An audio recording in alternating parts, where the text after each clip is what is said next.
ఆదికాండము 27వ అధ్యాయము చదువుకుందాం. ఇస్సాకు వృద్ధుడై అతని కన్నులకు మందదృష్టి కలిగినప్పుడు అతడు తన పెద్ద కుమారుడైన ఏశావుతో, నా కుమారుడా అని అతన్ని పిలవగా, అతడు చిత్తము నాయనా అని అతనితో ననెను. అప్పుడు ఇస్సాకు, ఇదిగో నేను వృద్ధుడను, నా మరణ దినము నాకు తెలియదు, కాబట్టి నీవు దయచేసి నీ ఆయుధములైన నీ అంబుల పొదిని నీ విల్లును తీసుకొని అడవికి పోయి నా కొరకు వేటాడి మాంసము తెమ్ము.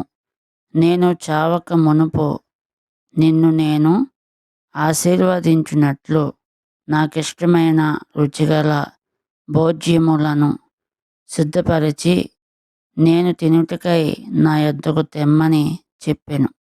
ఇస్సాకు తన కుమారుడగు ఏశావుతో ఇట్లు చెప్పుచుండగా రిబ్కా వినుచుండెను. ఏశావు వేటాడి మాంసము తెచ్చుటకు అడవికి వెళ్ళెను.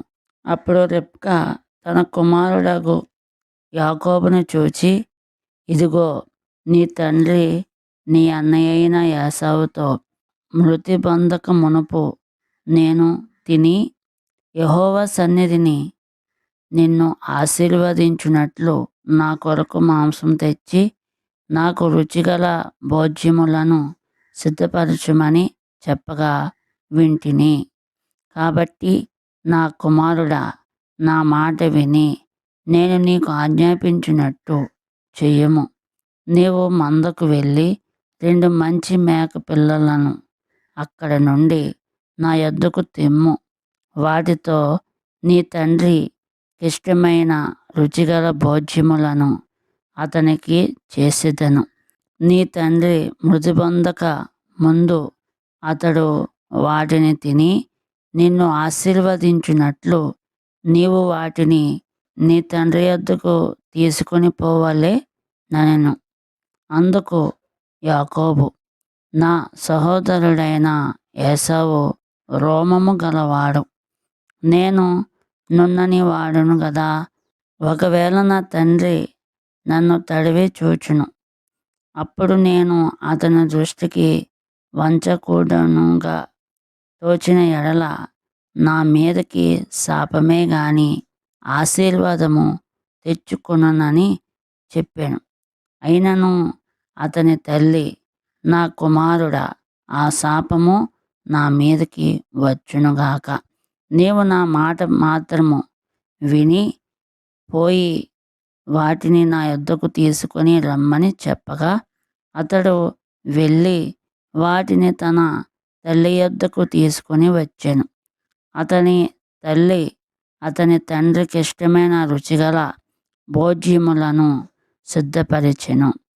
మరియు తన జ్యేష్ఠ కుమారుడగు ఏశావునకు సొగసైన వస్త్రములు ఇంట తన యొద్ద నుండెను గనుక రిబ్కా వాటిని తీసి తన చిన్న కుమారుడగు యాకోబునకు తొడిగించి ఆ మేకపిల్లల చర్మములతో అతని చేతులను అతని మెడ మీద నునుపు భాగమును కప్పి తాను సిద్ధపరిచిన రుచిగల భోజ్యములను రొట్టెను తన కుమారుడగు యాకోబు చేతికియ్యగా అతడు తన తండ్రి యొద్దకు వచ్చి నా తండ్రి అని పిలవగా అతడు, ఏమి నా కుమారుడా, నీవెవరవని అడిగాను.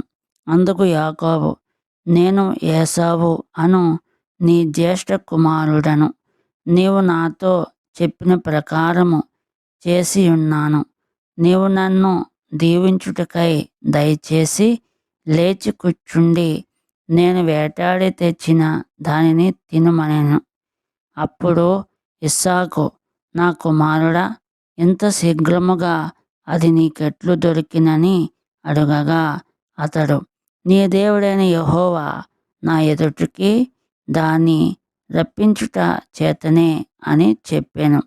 అప్పుడు ఇస్సాకు, నా కుమారుడా, నీవు ఏశావును నా కుమారుడవో కావో నేను నిన్ను తడివి చూచెదను, దగ్గరకు రమ్మని చెప్పెను.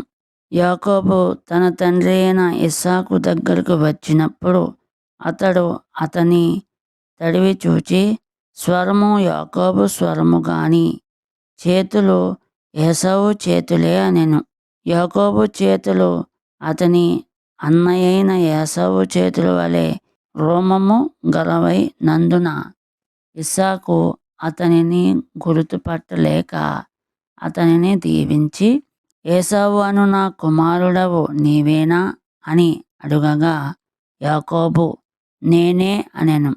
అంతటా అతడు, అది నా యొద్దకు తెమ్ము, నేను నిన్ను దీవించినట్లు నా కుమారుడు వేటాడి తెచ్చినది తిందుననెను. అతడు తెచ్చినప్పుడు అతడు తినెను. ద్రాక్షారసము తేగ అతడు త్రాగెను. తరువాత అతని తండ్రి అయిన ఇస్సాకు, నా కుమారుడా, దగ్గరకు వచ్చి నన్ను ముద్దు పెట్టుకొమ్మని అతనితో చెప్పాను. అతడు దగ్గరకు వచ్చి అతని ముద్దు పెట్టుకొనెను. అప్పుడు అతడు అతని వస్త్రములను వాసన చూచి అతన్ని దీవించి ఇట్లనెను, ఇదిగో నా కుమారుని సువాసన యెహోవా దీవించిన చేని సువాసన వలె నున్నది. ఆకాశపు మంచును, భూసారమును, విస్తారమైన ధాన్యమును, ద్రాక్షారసమును దేవుడు నీకనుగ్రహించు గాక. జనములు నీకు దాసులగుదురు, జనములు నీకు సాగిలపడుదురు. నీ బంధుజనులకు నీవు ఏలికవై యుండుము. నీ తల్లి పుత్రులు నీకు సాగిలపడుదురు. నిన్ను శపించువారు శపింపబడుదురు, నిన్ను దీవించువారు దీవింపబడుదురుగాక. ఇస్సాకు యాకోబును దీవించుట అయిన తర్వాత యాకోబు తన తండ్రి అయిన ఇస్సాకు ఎదుటి నుండి బయలుదేరి వెళ్ళిన తక్షణమే అతని సహోదరుడైన ఏసావు వేటాడి వచ్చెను. అతడును రుచిగల భోజ్యములను సిద్ధపరిచి తన తండ్రి యొద్దకు తెచ్చి, నా తండ్రి నన్ను దీవించినట్లు లేచి నీ కుమారుడు వేటాడి తెచ్చిన దాన్ని తినుమని తన తండ్రితో ననెను. అతని తండ్రి అయిన ఇస్సాకు, నీవెవరు అని అతని అడిగినప్పుడు అతడు, నేను నీ కుమారుడను ఏసావు అను నీ జ్యేష్ఠ కుమారుడనగా, ఇస్సాకు మిక్కుటముగా గడగడ వణకుచు, అట్లయితే వేటాడిన భోజ్యమును నా యొద్దకు తెచ్చిన వారెవరు? నీవు రాకమునుపు నేను వాటన్నిటిలో తిని అతనిని నిజముగా దీవించి తిని, అతడు దీవింపబడిన వాడే యనెను. ఏసావు తన తండ్రి మాటలు వినినప్పుడు దుఃఖక్రాంతుడై పెద్ద కేక వేసి, ఓ నా తండ్రి, నన్నును దీవించుమని తన తండ్రితో చెప్పెను. అతడు, నీ సహోదరుడు కపటోపాయముతో వచ్చి నీకు రావలసిన దీవెన తీసుకొని పోయెను. ఏసావు యాకోబు అను పేరు అతనికి సరిగానే చెల్లినది. అతడు నన్ను ఈ 2 మారులు మోసపుచ్చెను, నా జ్యేష్ఠత్వము తీసుకొనెను. ఇదిగో ఇప్పుడు వచ్చి నాకు రావలసిన దీవెనను తీసుకొనేనని చెప్పి, నా కొరకు మరి ఏ దీవెనయు మిగిల్చి ఉంచలేదా అని అడిగాను. అందుకు ఇస్సాకు, ఇదిగో అతని నీకు ఏలికనుగా నియమించి అతని బంధుజనులందరినీ అతనికి దాసులుగా ఇచ్చి తిని, ధాన్యమును ద్రాక్షారసమును ఇచ్చి అతని పోషించి తిని గనుక, నా కుమారుడా, నీకేమి చేయగలనని ఏసావుతో ప్రత్యుత్తరం ఇయ్యగా, ఏసావు, నా తండ్రి, నీ యొద్ద ఒక దీవెనయే ఉన్నదా? నా తండ్రి నన్ను కూడా దీవించుమని తన తండ్రితో చెప్పి, ఏసావు ఎలుగెత్తి ఏడవగా అతని తండ్రి అయిన ఇస్సాకు, నీ నివాసము భూసారము లేకయు పైనుండి పడు ఆకాశపు మంచు లేకయు నుండును. నీవు నీ కత్తి చేత బ్రతుకుదువు, నీ సహోదరునికి దాసుడవగుదువు. నీవు తిరుగులాడుచుండగా నీ మెడ మీద నుండి అతని కాడి విడిచివేయుదువు అని అతనికి ఉత్తరమిచ్చాను. తన తండ్రి యాకోబుకిచ్చిన దీవెన నిమిత్తము ఏసావు అతని మీద పగపెట్టెను. మరియు ఏసావు, నా తండ్రిని గూర్చిన దుఃఖ దినములు సమీపముగానున్నవి.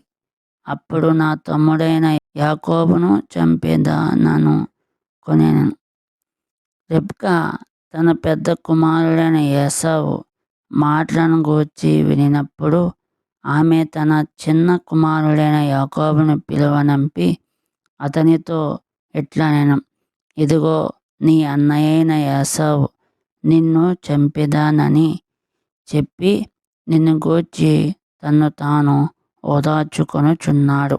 కాబట్టి నా కుమారుడా, నీవు నా మాట విని లేచి హారానులోనున్న నా సహోదరుడగు లాబాను నొద్దకు పారిపోయి నీ అన్న కోపము చల్లారు వరకు నీ అన్న కోపము నీ మీద నుండి తొలగి నీవు అతనికి చేసిన వాటిని అతడు మరచు వరకు లాబాను నొద్ద కొన్నాళ్ళు ఉండము. అప్పుడు నేను అక్కడి నుండి నిన్ను పిలిపించేదను.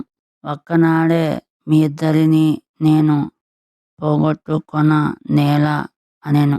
మరియు రెబ్కా ఇస్సాకుతో, హేతు కుమార్తెల వలన నా ప్రాణము వెసికినది. ఈ దేశస్థురాండ్రైన హేతు కుమార్తెలలో వీరి వంటి ఒకదానిని యాకోబు పెండ్లి చేసుకొనిన ఎడల నా బ్రతుకు వలన నాకేమి ప్రయోజనమనెను. దేవుడికి వందనములు. ఈ ఛానల్ సబ్స్క్రైబ్ చేసుకోండి.